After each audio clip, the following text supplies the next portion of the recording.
Hello friends, welcome back to ஸ்வாட்ஸ் home. இன்றைக்கி நம்ம இந்த வீடியோவில் தீபாவளி ஸ்பெஷல் ரெசிபி பாதுஷா எப்படி செய்யலான்னு பார்க்கலாம். ஒரு பவுலில் 1.5 கப் அளவுக்கு மைதா எடுத்துக்கிறேன்.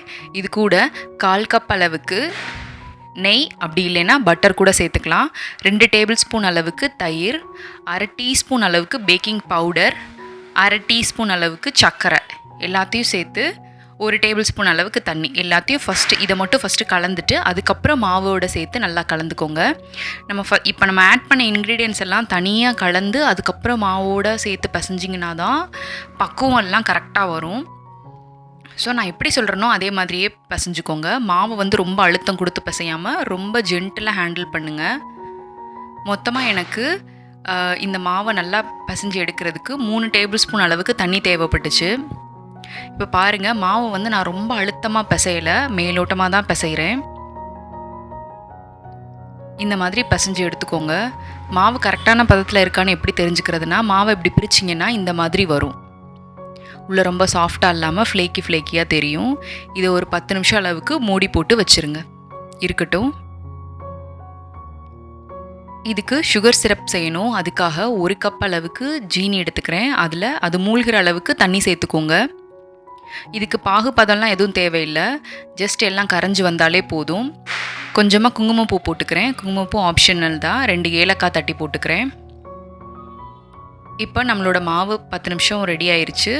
இதை சின்ன சின்ன உருண்டைகளாக உருட்டி நடுவில் இந்த மாதிரி நல்லா அழுத்தம் கொடுத்து உருட்டி எடுத்து தனியாக வச்சுக்கோங்க.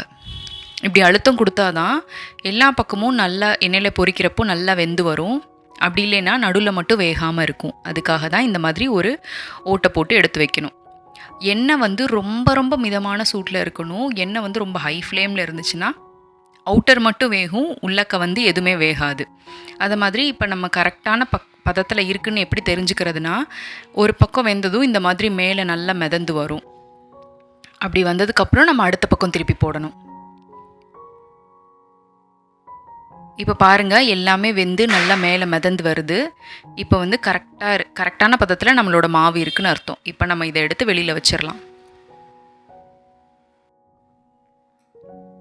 இப்போ போடுறப்போ எவ்வளோ நல்லா ஓட்டை போட்டிருந்தோம், ஆனால் இப்போ பொரிச்சதுக்கப்புறமேட்டு எப்படி நல்லா மேவிருச்சுன்னு பாருங்கள்.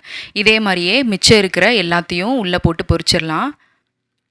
கடாயில் நிறைய இடம் இருக்குன்னு நிறைய போட்டு பொரிச்சிடாதீங்க. 2 இல்லைன்னா 3 மட்டும் போட்டு போகிறீங்க. அப்போனா தான் இப்படி நல்லா உப்பி வர்றதுக்கு அதுக்கு ஸ்பேஸ் இருக்கும். அப்போ தான் கரெக்டாக இருக்கும். பொரிச்சதுக்கப்புறம் நீங்கள் அதை எடுத்து கையில் பார்த்தீங்கன்னா ரொம்ப வெயிட்லெஸ்ஸாக இருக்கும். அப்போனா நம்ம கரெக்டாக பொரிச்சிருக்கணும் அர்த்தம். நம்ம ஆல்ரெடி சுகர் சிரப் செஞ்சுருந்தோம்ல, அதில் நம்ம பொரிச்சு வச்சுருக்க பாதுஷா எல்லாத்தையும் உள்ளே சேர்த்துருங்க. ஒருவேளை சுகர் சிரப் ஆறி இருந்துச்சுன்னா கொஞ்சமாக சூடு பண்ணி அதுக்கப்புறம் அதை உள்ளே சேர்த்துக்கோங்க. இதெல்லாம் ஒரு 2 நிமிஷம் அளவுக்கு இருக்கட்டும். 2 நிமிஷம் கழித்து எடுத்தோன்னா நம்மளோட சுவையான பாதுஷா சூப்பராக ரெடி ஆயிடுச்சு. ஓப்பன் பண்ணி பார்த்தா நம்ம கடையில் வாங்குகிற மாதிரியே உள்ளே நல்லா ஃப்ளேக்கியாக ரொம்ப டேஸ்ட்டாக இருந்துச்சு. நீங்களும் இதை உங்கள் வீட்டில் ட்ரை பண்ணி பாருங்கள். உங்களோட ஃபீட்பேக்கை எனக்கு கமெண்ட்ஸில் சொல்லுங்கள். தேங்க்ஸ் ஃபார் வாட்சிங். பாய்.